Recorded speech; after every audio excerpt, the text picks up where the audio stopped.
Well, hello everybody. My name is Melanie and this is Mary, and we're going to do the next presentation for you on pseudo-relapse in MS. I wanted to say a little something about our names in our office. We sometimes get tongue-tied, and so I thought it was kind of comical. We have Mary, the nurse. We have Mary Kay, the nurse practitioner. And we have Kay, our wonderful medical assistant. And we have Kate, our wonderful care coordinator. So if you call and you say Mary, or you say Kay, or you say Kate, you'll get one of everybody in the office. So what are we going to talk about today? Today we are going to test your knowledge regarding relapse. We're going to provide some case study examples for you of real life calls that we've gotten on the nurses line. Because we all know, knowledge is power. The more knowledge you have, the better you are to take care of your MS. And then we're going to define pseudo-relapse for you, its characteristics, and how we manage with that. So, normally we would probably go in to define what is pseudo-relapse, tell you all that, but first we're going to test your knowledge. And then we'll get into the definitions and see how you did. Case study number 1. Susie calls the nurses line on Tuesday with the complaint of feeling more fatigued and weaker than normal. She reports all over body weakness with decreased strength. She says she has extra fatigue and drowsiness. She shares with the nurse that her symptoms started approximately 2 days ago on Sunday. Today she feels like the symptoms are getting a little bit better, but she's not quite back to her normal self. She describes that last weekend she went with her family to Six Flags. They have season tickets, so they go as often as they can, and they were there the whole day on Saturday and pretty much saw the entire park, walked around a lot. She asked the nurse if she is having an MS relapse. So what does she tell her, yes or no? Just keep your answer, and we'll go over it at the end. Case study number 2. This is Chris, one of our gentlemen who has MS. He calls the MS Center nurses line. He states that today he is having an increase in his MS symptoms. His legs feel very weak. He's not walking as well as he usually does. Chris asked the nurse several questions, and then she asked him questions in return to better evaluate his symptoms. He shares with her that last night he had a fever, he has a sore throat, a headache, sinus congestion, and nasal drainage. Chris asked the nurse if she thinks, is he having a relapse? Am I having an MS relapse? What does she tell him? Yes or no? Again, think about that, and we'll review that again at the end of the presentation. So there's some important facts that we all need to know about MS pseudo-relapse. And MS pseudo-relapse is a temporary worsening of a neurologic MS symptom that is caused by one of several outside factors. And we'll talk about these in just a minute. As soon as these factors have been eliminated, these symptoms will improve. Symptoms of an MS pseudo-relapse often resolve quickly. That's the good news. So let's talk about some possible causes of an MS pseudo-relapse. And I know many of you have had these and maybe can relate to some of this information. The first one is increased body temperature, then infection, surgery, trauma, and psychological stress. Many of these things can cause increased body temperature above what's normal for you. Fever is the first one, maybe a slight fever or a high fever, depending on what's normal for you. Swimming in a hot swimming pool, we all love to do that, especially in the winter maybe. Maybe you're taking an exercise class in the hot swimming pool at the Y or the J or one of the other health clubs. Sitting in a hot tub or a sauna. Sunbathing, you love to lay on the beach, read a good book. You've been out there for hours, you've got your sunblock on. Over-exercising or over-exertion. You were really having a good workout. You know you were getting a little bit tired, but it felt so good to be exercising. Taking a hot shower or a bath, especially in the winter. Who doesn't love a good, long, hot shower? So infection is another possible cause. This could be a viral infection. You could have a cold, a GI virus, especially this time of the year. We see a lot of vomiting and diarrhea, GI virus symptoms.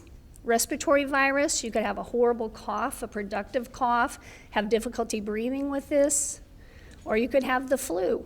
A bacterial infection could be another infection you could have, such as a urinary tract infection. UTIs often are the culprit if there's a sudden worsening in spasticity. You guys probably know if you call a lot of times and say, my spasticity is so much worse, I'm just so stiff. Oftentimes we'll check urine, we'll have you go to the lab or come by the MS center and provide a specimen and check that to rule out a urinary tract infection. You could have a sinus infection, a skin infection, could be a fungus or some type of bacteria, or strep throat. Other possible causes for a relapse might be surgery. You need to have your gallbladder out, or you have your wisdom teeth out, or some type of oral surgery. A trauma, such as a car accident, you fall off your bike, God forbid you fall down the steps, or trip going off the sidewalk or something and you hurt yourself pretty badly. And psychological stress. Although the association between stress and the MS pseudo-relapse is unclear, many people with MS find that psychological stress makes their symptoms worse, and we do hear that a lot when answering calls to the nurses line. So Melanie's going to tell you next about prevention and treatment of MS pseudo-relapse. Okay, prevention and treatment of MS pseudo-relapse. Do your best to maintain your optimal overall health. Try to eat healthy, exercise, all those things Mary was talking about, de-stress when needed in those stressful situations. Stay current with your preventative health practices, your wellness visits, such as receiving your annual flu shot, for instance, or going to see your GYN doctor, getting your annual exam, your mammograms, things like that. Stay well hydrated, well nourished, and well rested as much as you can. And if you suspect an illness or infection, seek prompt diagnosis and treatment. Try not to wait too long. We really encourage you to keep a good relationship with your primary care physician so that they know these things and they make sure that they get on it with you. If you're under a lot of psychological stress, try to remove yourself from the situation if possible, and give yourself time to relax. Give yourself time to step back. If the stress is unavoidable, obviously, a lot of times, give yourself time to step back, take a few deep breaths. Share your feelings with friends, clergy, counselor, anybody that you can talk to. Stay cool and avoid overheating. So staying well hydrated, like we said before, means drinking at least 64 ounces a day of water, non-caffeinated liquids, and or icy drinks. If you have a fever, drink an increased amount of liquids, and also take your Tylenol or ibuprofen to help reduce that body temperature, because like Mary said, fever can increase pseudo-relapse type symptoms. Monitor your tolerance to the heat and to activities that evaluate your body temperature. So this just means pay attention to things that do overexert and increase your temperature, knowing where your limits are on those things. So limit your time participating in activities that do increase your body temperature. You went outside and you gardened for an hour and you came in and that really fatigued you and made your MS symptoms worse. Maybe next time, limit that to 15, 20 minutes at a time and take a break and then go back out and do it again. Swimming in a pool with water temperature less than 85, that's kind of important in the summer when there's a lot more swimming going on. Or indoor swimming, like Mary said, with water aerobics, water exercise. Make sure that pool water is not too hot. Stay in an air-conditioned environment, especially during those periods of extreme heat and humidity in Missouri. If you must be outdoors, plan your activities at the coolest time of the day. So if you have to mow the lawn or you want to get that gardening done, plan it in the morning sometime or in the evening when it's cooler, not in the mid-afternoon when the sun is really hot and shining down on you. Wear lightweight, loose, breathable clothing, and you can wear cooling products such as cooling vests, neck wraps, and bandanas around your neck to keep you cool during exercise and outdoor activities. So in case study 1, was Susie having an MS relapse? Do you think yes or no? No. Why or why not? Well, most likely she was just overexerted. She had been at Six Flags all day. I'm sure it was probably hot. She had done a lot of walking. And so, it was 2 days post her trip, and so she was feeling a little bit better already, just not quite back to her normal self. We would probably tell her rest, drink fluids, give it a little bit more time, and see if you come back to where you were before. I'm going to let Mary review her case study with you. Okay, so was Chris having an MS relapse? No. Why or why not?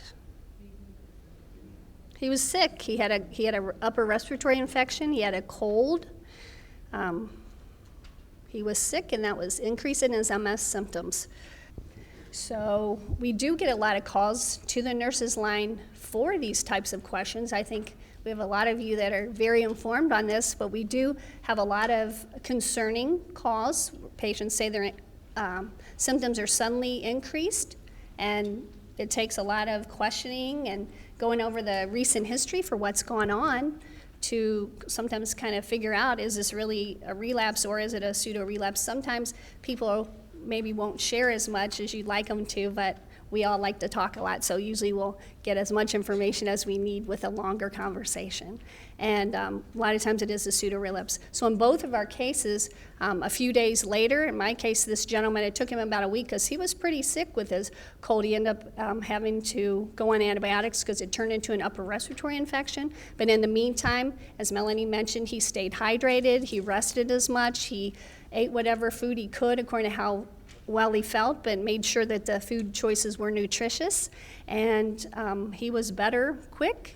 We do, when we have calls of this nature, we do ask you guys to call us back if you're not better once your symptoms have resolved and you're back to your baseline health, or once you've rested for a while after that long trip to Six Flags.